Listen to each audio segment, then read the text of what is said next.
अमेरिकी agency USAID की तरफ से भारत में वोटर टर्नआउट बढ़ाने के लिए की गई जो कथित फंडिंग का मामला है वो लगातार तूल पकड़ रहा है। इसे लेकर लगातार बयानबाजी हो रही है। अब वो फंडिंग किसे मिली, भारत को या बांग्लादेश को, इस पर अभी पूरी तरीके से स्पष्टता नहीं है। कहीं ना कहीं इंडियन एक्सप्रेस और वॉशिंगटन पोस्ट ये दावा कर रहे हैं कि वो फंडिंग भारत को नहीं जबकि बांग्लादेश को मिली थी। उनकी रिपोर्ट्स में ऐसा कहा गया।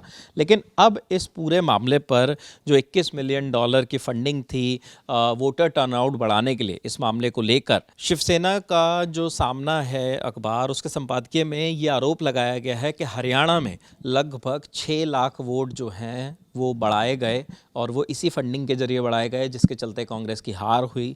महाराष्ट्र में लोकसभा से लेकर विधानसभा के बीच भी 5 महीने में करीब 40 लाख वोट बड़े रहस्यमयी तरीके से संपादकीय में ये आरोप लगाए जा रहे हैं, जिसकी वजह से महाविकास अघाड़ी जो गठबंधन है महाराष्ट्र का, उसकी हार हुई और ये 40 लाख वोट सीधे सीधे भाजपा की तरफ जाने का दावा इस संपादकीय में किया जा रहा है। और उन्होंने कहा कि वोटरों को लुभाने के लिए, वोटों को अपनी तरफ खींचने के लिए पैसा ही नहीं बल्कि डॉलर से वोट खरीदे गए, तो जिसकी वजह से डॉलर की वजह से रुपए को भी नुकसान हुआ और डॉलर को सीधे चुनावों में घुसाया गया।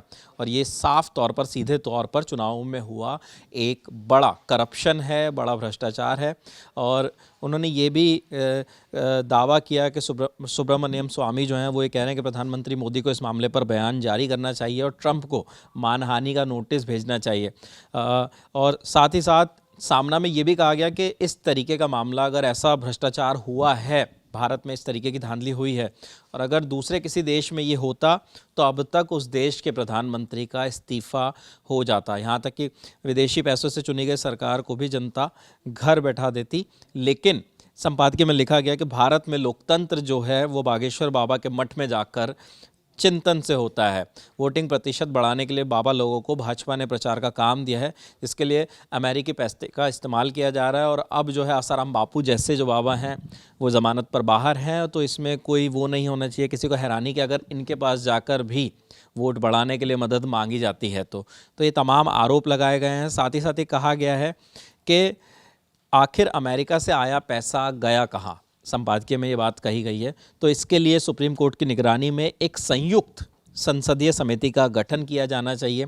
लोकसभा चुनाव और महाराष्ट्र, इन तमाम चुनावों की बात की गई। और मैं कहूँगा हमारे साथी हनी से कि वो एक बार संपादकीय में जो लिखी गई हैं चीज़ें वो एक बार दिखा भी दें स्क्रीन पर।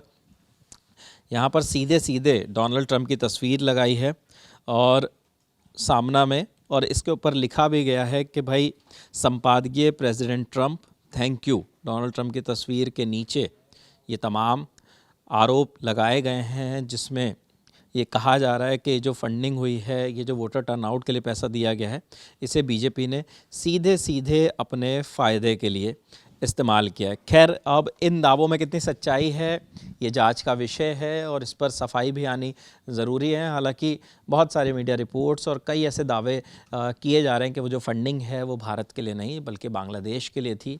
अब इस मामले पर जो भी नए अपडेट्स आते हैं वो हम अब तक पहुंचाएंगे। लेकिन संपादकीय जो सामना का था, शिवसेना जो कि विपक्ष की भूमिका निभाती है केंद्र में भी और राज्य में भी, उनके ये आरोप थे जो कि उन्होंने अपने संपादकीय में लिखे हैं। आगे जो भी अपडेट्स आएंगे वो आप तक पहुंचाएंगे। कैमरे के पीछे साथी हैं हनी। ललन टॉप देखते रहिए। शुक्रिया।